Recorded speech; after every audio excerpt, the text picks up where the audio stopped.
harganya 20.000. Benang untuk jilid harganya 100.000 per bukunya. Tinta cetak 2 juta, jilid karton 2.000 per satu buku.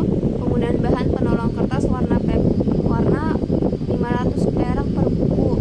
Perlengkapan pabrik 400, gaji pengawas pabrik 600, gaji karyawan 1.200.000, gaji karyawan editing, gaji karyawan typingnya 1.100.000, gaji karyawan printingnya 5.000 per buku, gaji karyawan bindingnya 400 per buku, biaya listriknya yaitu 250, biaya bahan bakar kendaraan pabrik 150, jumlah yang dihasilkan adalah 100 buah. Jadi kita dalam buku ini akan menghasilkan 100 buah.